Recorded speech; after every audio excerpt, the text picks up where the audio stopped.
አውዶቅሲያ ቅዱስ ዮሐንስ አፈወርቅ በነበረበት ዘመን አንድ ስተት ሰርታ ነበር። ምንድን ነበር ያ ስተቱ? የዳሆችን ገንዘብ እየቀማች የዳሆችን ገንዘብ እየመዘበረች ግፍ ትሰራ ነበር እና ቅዱስ ዮሐንስ አፈወርቅ አወገዛት። አውዶቅሲያ እንደመመለስ እሷ ግን ስተቷን እየጨመረች በክርስቲያኖች ላይ በደልና መከራ ማድረስ ጀመረች።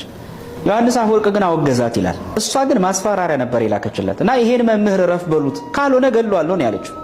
ቅዱስ ዮሐንስ አፈወርቅ የላከላት መልእክት ግን እጅግ የሚደቅ ደብዳቤ ነበር። የቅዱስ ጳውሎስን መልእክት ነበር መሰረት ያደረገው። ከክርስቶስ ፍቅር የሚለየኝ ማን ነው? ረሃብ ነው? ጥብ ነው? መከራ ነው?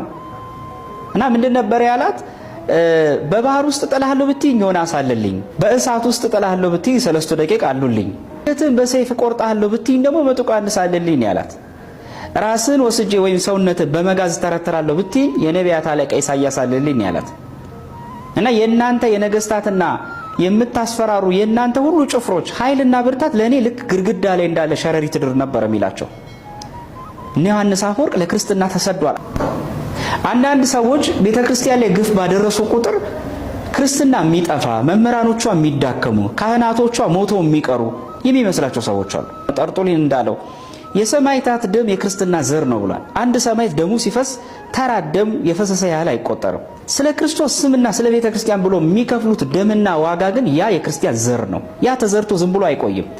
የመጀመሪያዎቹ ክርስቲያኖች የከፈሉት የደም ዋጋ እኮ የበኋላ ሰለስቱ ምዕትን እነ ቅዱስ አትናቴዎስን እነ ቅዱስ ዲዮስቆሮስን እነ ቄርሎስን እኮ ወልዷል።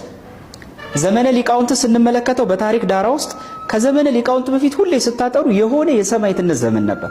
ይህ ሰማዕትነት ማለት ክርስትና የተስፋፋበት መንገድ ነው። ሰማዕታት ማለት በደማቸው ሙሽርነት ስለ ክርስቶስ ብለው ስለ ክርስትናቸው ብለው ስለ ቤተ ክርስቲያን ብለው ዋጋ የከፈሉ የአደባባዩ የውሻና የአውሬ ሲሳይ ሆነው ቤተ ክርስቲያንን የሞሸሯት ናቸው።